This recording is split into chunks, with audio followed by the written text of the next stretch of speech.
Yo soy un campesino alucinado de Baní. Yo nací en el pueblo de Baní. Y en ese pueblo, mi abuelita, que era donde yo vivía, tenía una panadería. En esa panadería habían 20, 30 panaderos. Y entonces yo me iba cuando ellos estaban haciendo el pan. Y entonces ahí ellos hacían cuentos, análisis, todo, hasta cantaban y llevaban el ritmo con el molenillo de hacer el pan.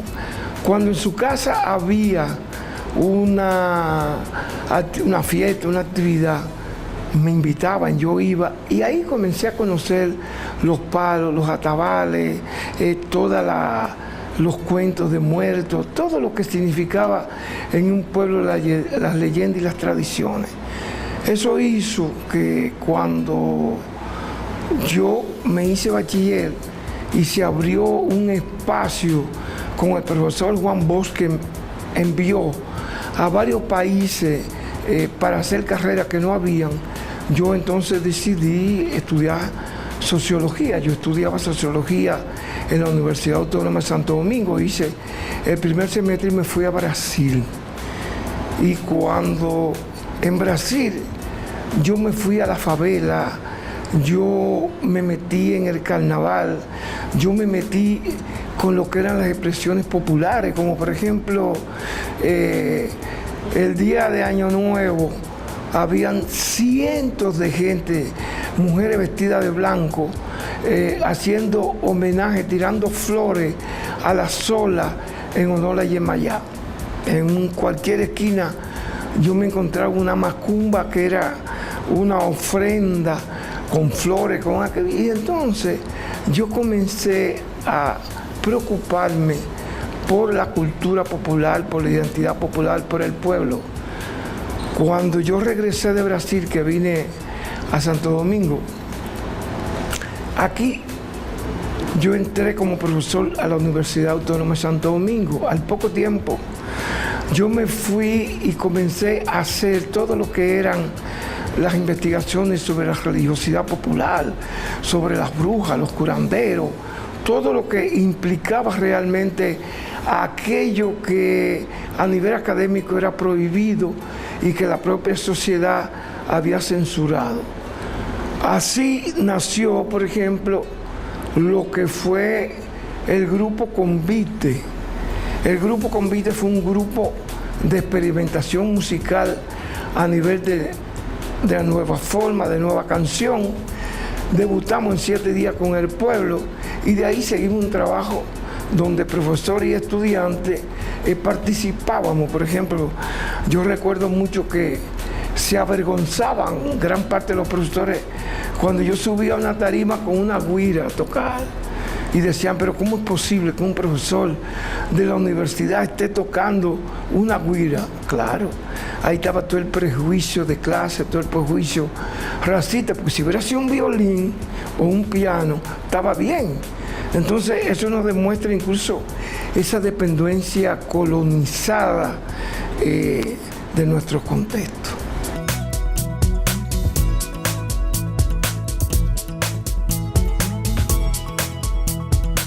Encontré lo siguiente. Primero, que quien hace la cultura popular es el pueblo. Segundo, que los mayores creadores a nivel del arte son los pobres. Tercero, que tanto en Brasil como en Dominicana, las expresiones populares, la música, el canto, la religiosidad popular, eran un espacio de resistencia y un espacio de identidad. Aquí yo conocí lo mismo, pero algo todavía mucho más profundo. Aprendí, por ejemplo, sociología, no cuando a mí se me olvidó todo lo que me enseñaron en la universidad. Yo aprendí sociología con los que no sabían sociología, con los pobres, con los analfabetos, con el pueblo. Y además de aprender, de conocer, hay un proceso muy interesante y es la humanización. Cuando uno va, por ejemplo, a un campo y hay una velación, o hay una nochevela, o hay un gagá, uno se da cuenta entonces de que uno llega, es bien recibido, pero al poco tiempo uno está sentado en una silla o en una mesa compartiendo un chocolate con un pan, y a lo mejor nada más tienen esos dos panes, pero lo comparten contigo. Entonces, las relaciones que se dan no es en base a la apariencia o en base al dinero, sino en base a la espontaneidad, en base a la identidad, en base a la verdad.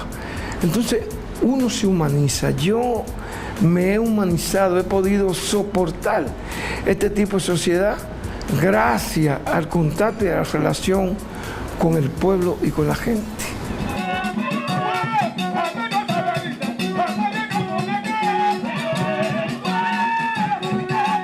Lo primero es que el Gagá es una festividad, una fiesta, una alegría por la llegada de la primavera. Y esa llegada de la primavera, porque cuando hay lugares como Elías Piña y lugares bien pobres, y llega la primavera, comienzan a caer las aguas. Al caer las aguas significa flores, significa frutos, significa amortiguar realmente el hambre y la miseria. Entonces, es una fiesta. Coincide con la Semana Santa, pero es pura coincidencia en términos de culturas diferentes. Hay un Gagá haitiano y hay un Gagá dominicano, a tal punto que uno de mis últimos libros, de los libros más recientes, yo coloco al Gagá como una expresión ya de las manifestaciones folclóricas, de los bailes folclóricos dominicanos. Ocurre que hay una religión impuesta, una religión del sistema, una religión del poder.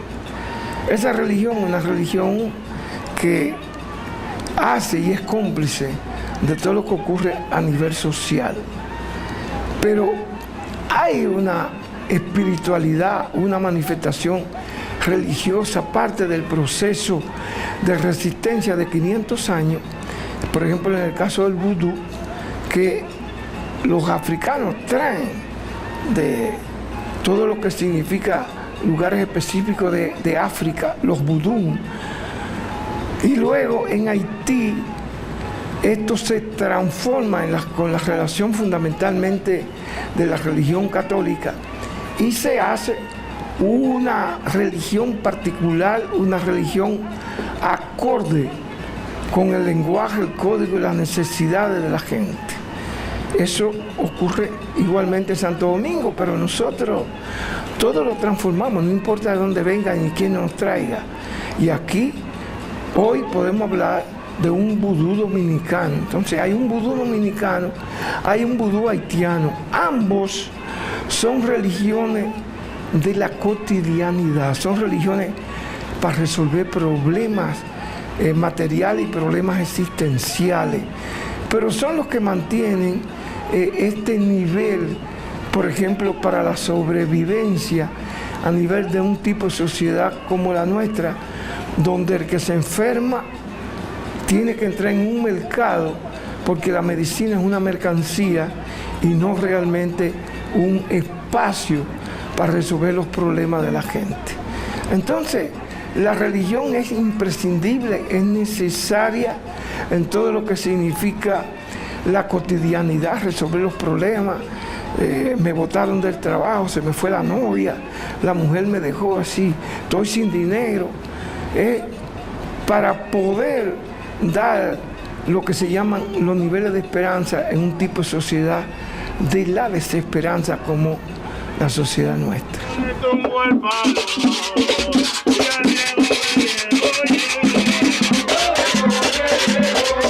Tenemos el Gagá y tenemos, por ejemplo, toda otra serie de manifestaciones en términos espirituales, como son los atabales o los palos, que normalmente se realizan en cumplimiento de una promesa o solicitando resolver problemas, o muchas veces en honor a santos o a personas que han fallecido. De todas maneras, los palos implican una concentración a nivel popular donde se da una espontaneidad. Vamos ahí a encontrar el trance o montadera, que es parte de ese proceso espiritual. Un psicólogo que se llama Fernando Sánchez Martínez, un presidente que fue de la Asociación Médica Dominicana, decano de la facultad y rector de la Universidad Autónoma de Santo Domingo, o con el psiquiatra César Mellas Mejía, que fue presidente de la Asociación Médica, presidente de la Asociación de Psiquiatras a nivel internacional. Nosotros podemos encontrar, y yo, entre los tres hicimos un trabajo, una investigación donde demostramos que las creencias populares, la religiosidad popular, no es parte de una enfermedad, sino que por el contrario es completamente útil a nivel de lo que significa la salud pública.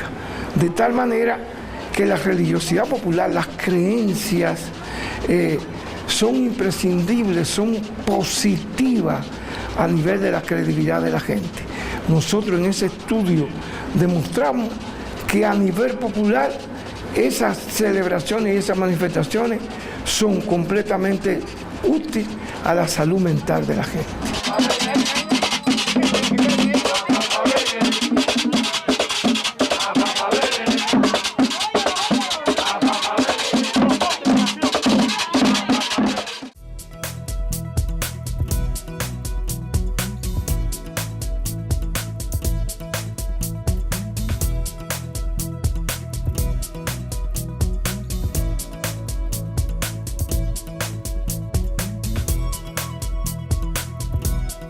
El trance es una de las manifestaciones más criticadas en términos generales porque se habla en el trance, o lo que ocurre es sencillamente que una de las deidades, de las fuerzas, de las energías, en términos sobrenaturales, bajan a la cabeza de un ser humano y ese ser humano se transforma.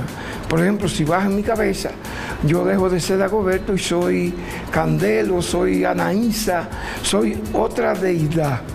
Realmente, a nivel científico, de nosotros como sociólogos, como antropólogos, nosotros podemos decir que no tiene que ver nada realmente con la dimensión sobrenatural.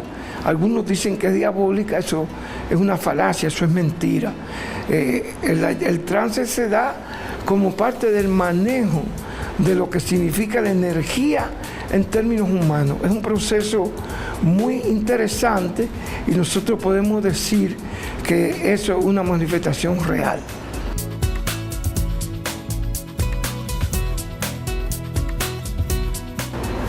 Yo creo en la gente. Yo creo que realmente nosotros somos los que, cuando tú dices el diablo es una ficción, porque el diablo es todo lo negativo que nosotros tenemos dentro. Cuando nosotros hablamos, por ejemplo, de Anaísa, nosotros estamos transfiriendo a un símbolo todo lo positivo, todo lo bueno que nosotros tenemos. Ahora, eso sí, la vida cobra lo que tú haces y al final hay realmente un producto y una protesta. Por ejemplo, los budistas, que no tienen que ver con la religiosidad popular, te dicen muy claramente que todas las acciones negativas que tú haces, eso se va acumulando y que luego eso perfectamente tiene un resultado. Entonces, yo creo en la gente, yo creo en los que creen, yo respeto todas las creencias, participo con un nivel de respeto, tanto en la parte, por ejemplo, de cristianos no católicos. Yo voy a su ceremonia como voy a una misa, pero asimismo yo voy a una velación, a un palo muerto, a una nochevela, y sencillamente yo lo que creo es en el respeto hacia el otro.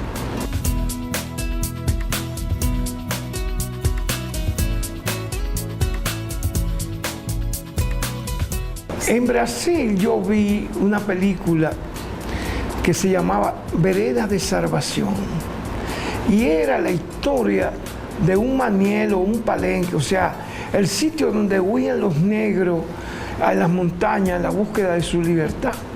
Y ahí tiene una expresión de libertad incluso a nivel religioso. Esa película me marcó a tal punto que cuando yo llegué al país, yo entonces comencé el estudio en una montaña entre San Cristóbal y Baní de una curandera que la gente la tiene como una diosa, se llama Viviana de la Rosa. Y en esa investigación yo tenía que ir a la iglesia de Mana, entre San Cristóbal y Baní. Tenía que irme un día, 2 días, 3 días, donde yo dormía, donde yo comía, donde yo compartía con la gente. Y yo oía, por ejemplo, lo que ellos llaman los milagros que le había hecho Viviana. Y yo sencillamente ni me reía ni me cansaban asombro. Yo comencé a aprender de la gente el respeto por los demás, el respeto por las creencias. Entonces, ellos me fueron enseñando cosas que realmente mis libros no me lo decían, ni en el aula no hay profesor que me lo decía, ni yo lo podía comprender. Yo tengo varios ejemplos. Yo tengo un libro sobre la Sarandunga de Baní, que es una festividad que se hace en honor a San Juan Bautista. Y yo tenía como 16, 17 años investigándola y comprendía, tenía mucha interrogante todavía. Entonces, por ejemplo, yo estoy conversando con una señora que tenía 95 años, pero estaba lúcida en muchas cosas, en Fundación de Peravia. Y entonces yo le digo, abuela, entonces usted se iba a bailar sarandunga. Me decía, allá el pueblo arriba en Baní. Me dice, no, es al revés. La gente del pueblo arriba venía aquí era que estaba San Juan, aquí era que nosotros íbamos arriba, aquí se tocaba la sarandunga. Aquí la dueña del santo era fulano, fulano. Y yo me quedé atónito. Yo tenía 16, 17 años investigando y nunca había oído eso. Y cuando yo comienzo a investigar, exactamente, las investigaciones me dieron esa realidad y yo cambié totalmente la interpretación de la sarandunga. Lo mismo pasa, por ejemplo, con la cachúa de Cabral. Más de 15 años investigándola. Y un día, cuando salían las cachúas en Sábado Santo, por ejemplo, yo voy a un poblado que se llama El Naranjo, como a 1,5 kilómetros, 2 kilómetros de Cabral. Y llego y hay un señor vestido con el traje de cachúa, con la máscara quitada, con un plato de arroz con habichuela. Era como la 1:30. Yo no había comido, yo le miraba la cara y lo que había era un crucigrama. Yo tenía una hambre del carajo. Me acerqué a él a hablar con él. Y él lo primero que hizo, no, espérese. Fue, buscó un plato, me dio la mitad y nos sentamos a hablar. Y ese señor me hizo entender y me dijo la clave de 17 años de investigación que yo no podía encontrar. Entonces, cuando yo hablo de que el pueblo realmente es el que me ha enseñado sociología, es justamente por eso. Cuando nosotros teníamos el grupo Convite, nosotros íbamos al campo, recogíamos, por ejemplo, una celebración, veníamos a la ciudad, aquí hacíamos los textos, lo montábamos musicalmente, pero regresábamos a esa comunidad. Y entonces allá yo le preguntaba y le decía, dígame realmente, de estas 5 canciones, ¿cuál es la que menos le gusta y por qué? Y yo, en mi vida se me olvida como en una oportunidad en un campo de Baní que se llama Matagorda, nosotros hicimos las interpretaciones. Una viejita levantó la mano y dijo, ve acá, en esa que ustedes dicen, Olaloy, paloma mía, Olaloy, paloma blanca, yo no entendí eso, ¿qué es lo que ustedes quieren decir? Y yo le digo, oh mamá, nosotros queremos decir esto. Ella se queda así y me dice, diablo, pero ustedes sí son brutos. Y yo le digo, ¿y cómo usted le diría? Oh, así, así y así. Y entonces nosotros cambiamos los textos, cambiamos el contenido y aprendemos. Entonces, la metodología de aprender del pueblo es lo único que hace que realmente uno pueda conocer. Yo tengo, por ejemplo, mío, solo como autor, yo tengo unos 14 libros. Y coautor con otra persona, tengo 17, o sea, son 30 y tantos libros. Y la gente dice, diablo, pero tú eres una máquina, ¿de dónde tú sacas eso? Oh, de mi vivencia con el pueblo. El más recién es un libro sobre el vudú en Haití y el vudú en Dominicana. ¿Y de dónde yo lo saqué? Sí, yo busqué todos los textos que había. Todo lo que se había escrito en el país, yo lo tengo. Pero mi vivencia, lo que me han enseñado los servidores de misterio, los curanderos, todos los creyentes, es lo que realmente yo he ido plasmando en los libros durante muchos años.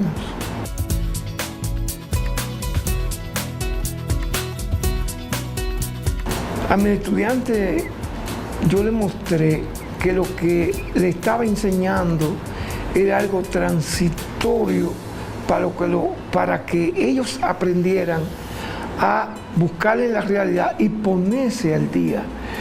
Que cuando ellos inclusive se graduaron, lo que yo les estaba enseñando, y eso estaba obsoleto. Por ejemplo, cada vez que yo me encuentro hoy con estudiantes míos en cualquier sitio, yo he tenido miles y miles de estudiantes. Lo único que ellos dicen, y eso me llena de orgullo total, y me dice, valió la pena, me dicen, con ese maestro fue el que yo me aprendí. ¿Y qué yo le hacía? Yo le ponía unos exámenes, pero el trabajo más importante era un trabajo de campo, un pequeño seminario, que me fueran a la realidad, convivieran con la realidad y me trajeran ese tipo de enseñanza. Entonces yo traté de enseñarle a mis estudiantes eso, de que una cosa son los instrumentos teóricos, profesionales, otra cosa es la realidad, y el profesional que no va a tener un intercambio, una relación con la realidad, se queda obsoleto y está fuera de esa realidad.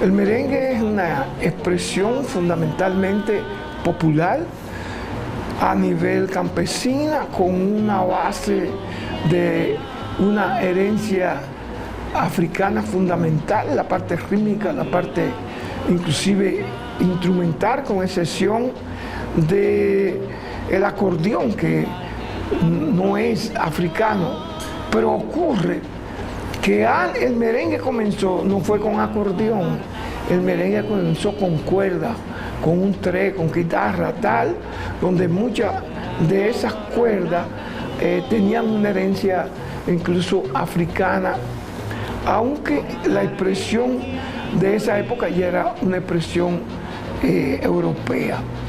Alguna gente dice, no, pero también tiene una presencia indígena, porque tiene un guayo. Ocurre que el que es vegetal, ese es una herencia indígena, pero el merengue fundamentalmente se toca con un guayo de metal, y ese guayo de metal es africano. Entonces, el merengue para mí, que comienza como una expresión popular, se va acercando cada vez más a los poblados, como el caso, por ejemplo, de la famosa gallera de Santiago, que donde se iba, mientras jugaban gallo, uno estaban bailando con un conjunto típico, y de ahí es que nace una de las versiones de la palabra pri-pri, y nace el perico ripiao. ¿Por qué? Porque como era piso de tierra, cuando terminaba de bailar 2 o 3 merengues, salía completamente lleno de polvo. Entonces lo que decían, tú pareces un perico ripiao. De ahí viene lo del perico ripiao. Entonces, ¿qué ocurre?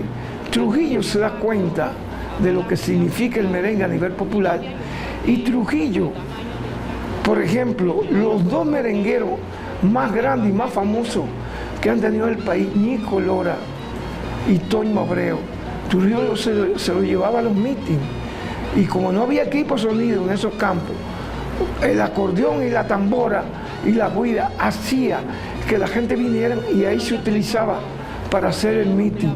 Y Trujillo se dio cuenta de eso y por eso hizo su propia orquesta, la que luego se llama Santa Cecilia, que era Generalísimo Trujillo con Luis Alberti, que los recoge de diferentes lugares y lo concentra en San Cristóbal, porque ahí él se lo lleva para donde quiera, lo llama donde quiera que están concentrados.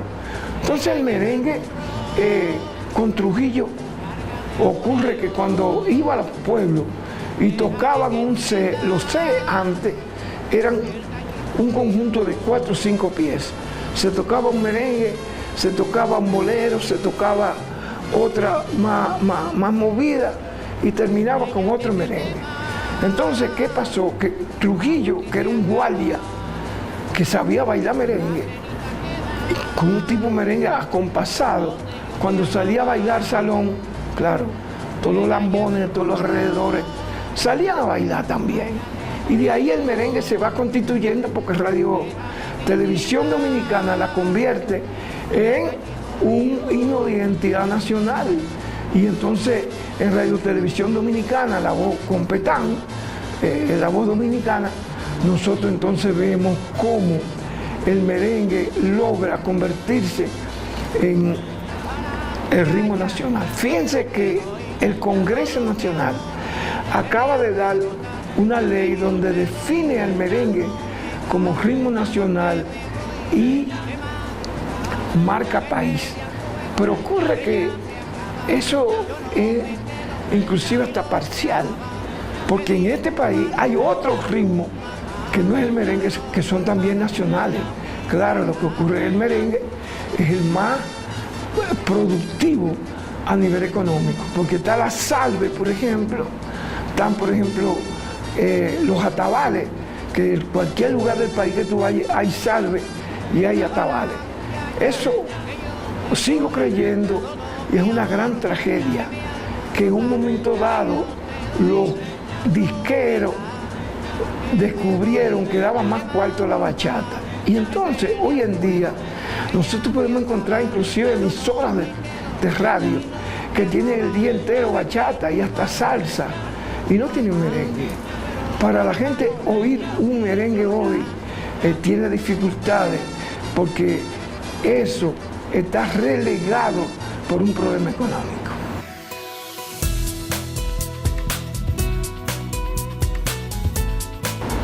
Todo el que dice que hace falta un Trujillo lo está diciendo de manera simbólica, de que falta alguien con don de mando, que tenga una postura nacionalista, una postura popular.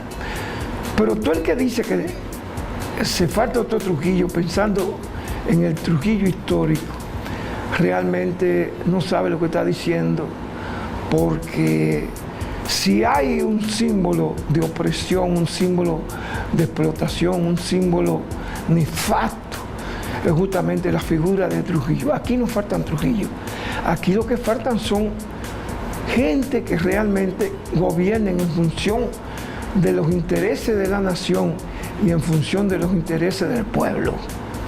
Eso es lo que falta. no en función de los intereses de la élite, como está pasando en este momento.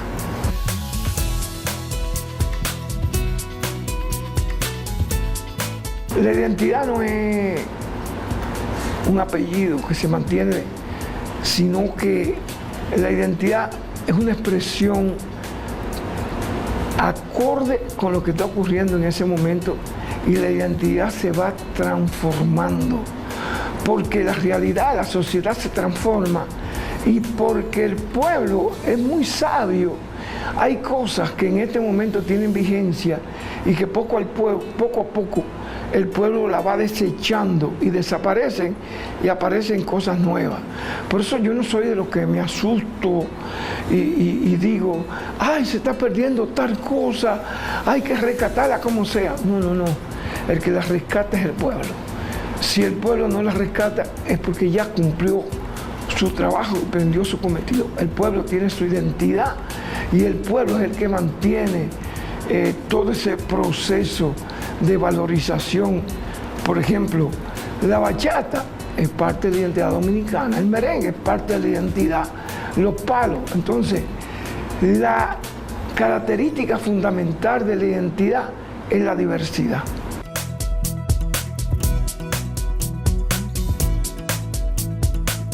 Justamente porque el sistema está diseñado, por ejemplo, en la parte educativa, hay una parte, por ejemplo, eso es casi irónico, que en un país donde la mayor parte de la gente tiene un bembe grande y una nariz achatada y unos cabellos que se puede peinar una china con ellos, no se estudie, por ejemplo, la cultura de África. Aquí nos enseña la cultura de África, aquí es África, y entonces nos dicen que somos hijos de la madre patria, y tú coges por un espejo y te ves un bembe, que no tiene nada que ver con esa españolización. Entonces, cuando tú tienes ese proceso, es un proceso discriminatorio, un proceso racista, pero tú lo encuentras también a nivel de los medios de comunicación. ¿Cuántos negritos dan noticia en este país? ¿Cuántas negritas dan noticia en este país? Poca, muy poca. Y eso ocurre, tuvo un banco y la negrita es la que barre, la que recoge, porque hay una actitud racista, antinegra, antiafricana, antihaitiana, pero sobre todo no queremos reconocer que lo negro es bello. Y cuando hablamos entonces de la mulata, nosotros entonces estamos contradiciendo lo que es la idealización de la mujer bella para la élite blanca, ojos azules, pero no una narichata y una bembúa como una mulata. Entonces, sin embargo, la mulata más hermosa del mundo, nosotros la tenemos acá. Y si nosotros debemos sentirnos realmente orgullosos, y es cuando sabemos que reconocemos nuestra identidad, es cuando aprendemos a que lo negro también es bello. No por ser negro, sino porque es bello.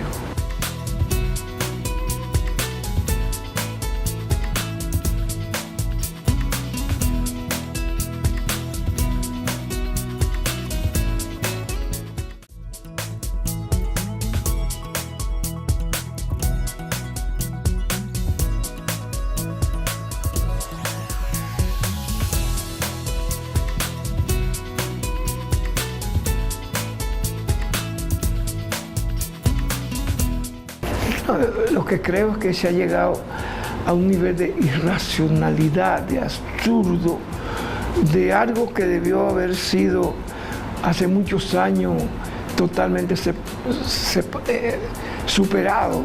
Esa actitud antihaitiana, fanatizada, es absurda, porque nosotros vivimos en un mismo territorio, en una misma isla. Lo que nosotros estamos totalmente de acuerdo es que se delimiten y se hagan cumplir las normas de que estamos en un mismo contexto, compartimos un territorio, pero tenemos culturas diferentes, intereses diferentes, independencias diferentes, himnos diferentes. Pero lo que está ocurriendo es una segregación, es un nivel de irracionalidad y de fanatismo que no nos lleva realmente a nivel de la historia, sino que nos atrasa. Yo soy de los que cree perfectamente que es posible compartir esta isla, poder tener necesariamente respeto uno hacia el otro y sencillamente, ¿qué es lo que ha estado ocurriendo? Que somos unos hipócritas, porque el Estado como Estado tiene normas de regularizar la presencia y todo lo que signifique el intercambio haitiano. No. Pero ¿quiénes llevaron la mayor parte de los haitianos a los ingenios a cortar caña? O a muchos conucos a cortar, por ejemplo, los productos agrícolas. Es el Estado, esos son los ricos, esos son los que han violado. ¿Y cómo es posible que gente que convive con nosotros de 50, 60, 100 años, ahora no querían reconocerle siquiera su derecho a compartir con nosotros cuando la riqueza que hay en este país, ellos han sido corresponsables? Entonces yo creo que lo que tiene que haber es un proceso de respeto, un proceso de limitación, de hacer cumplir las leyes y que sencillamente entendamos que somos dos realidades diversas, pero que compartimos un mismo territorio.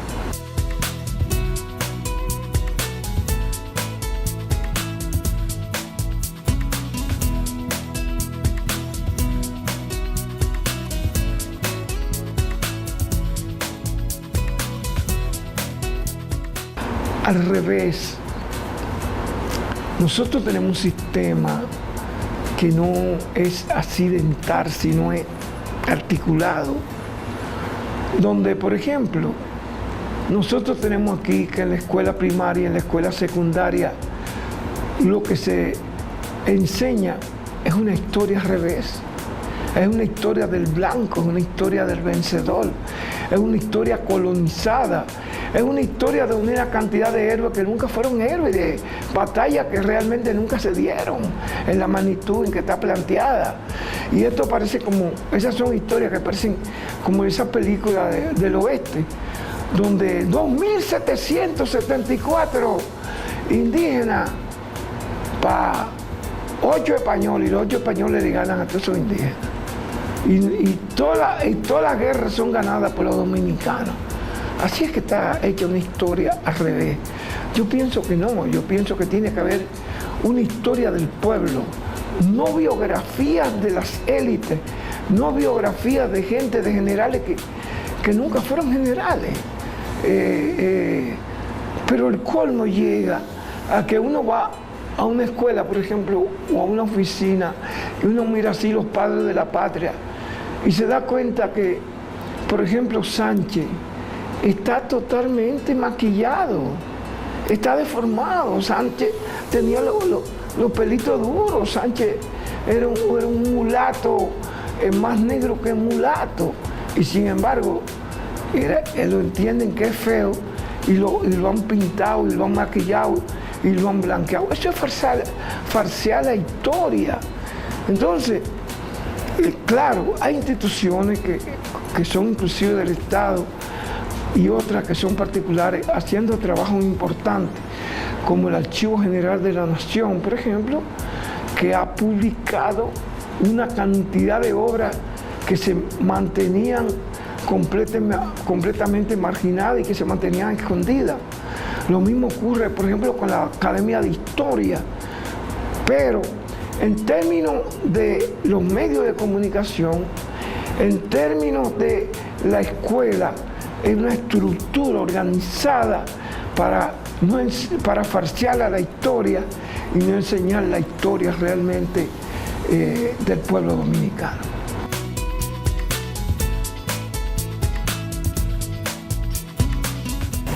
Yo lo que quiero ver es comida en los fogones de todos los pobres de este país. Yo lo que quiero es que todos estos jóvenes que están metidos incluso en el proceso de la droga y de la criminalidad de los barrios, puedan tener trabajo, puedan tener acceso a la universidad, puedan tener acceso y que los negros puedan tener acceso a los medios de comunicación y que no se paren como ocurre en alguna discoteca solo por el color de la piel. Yo quiero un pueblo que no esté adormecido y mucho menos alucinado por lo que es una corrida absurda del consumo y de lo material. Yo quiero un pueblo que cante, como dice Dani, un pueblo que ría, un pueblo que ame, un pueblo que quiera, un pueblo solidario, un pueblo realmente feliz.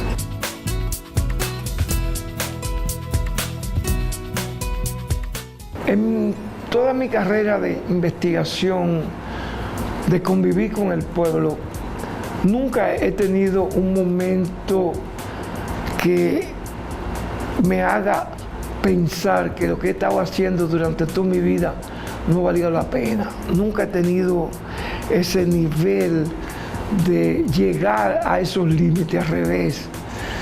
Cada día, cada momento que yo voy a cualquier lugar, me confirma y me reconfirma que he escogido el camino para mí correcto, de que yo no tengo riquezas materiales, pero tengo todas las satisfacciones de la vida y siento que realmente la vida ha valido la pena. Mira, cuando yo voy, por ejemplo, a una fiesta de palo, de atabales, que la gente me reconoce, no hay un lugar que yo vaya que no me reconozca. La gente pide para tirarse fotografía conmigo. Yo me siento pequeñito porque siento, y ellos lo dicen así, porque tú dices lo que nosotros no podemos decir y tú lo dices por nosotros. Entonces, eso es demasiado profundo, eso tiene una carga emocional, afectiva, espiritual, en donde ellos sencillamente están agradeciendo que yo pueda hablar, por ejemplo, de Anaísa, de Candelo, de todo lo que es la cultura dominicana, la identidad dominicana, donde hay zonas que son reprimidas, donde hay zonas represivas, y esto hace que realmente decirme, vale la pena lo que estoy haciendo y lo que yo he hecho.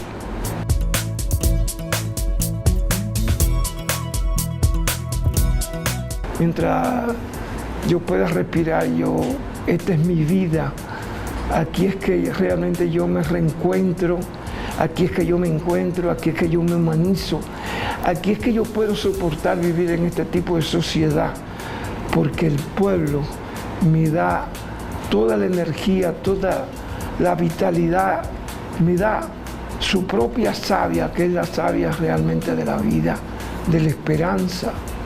Yo creo en todo eso.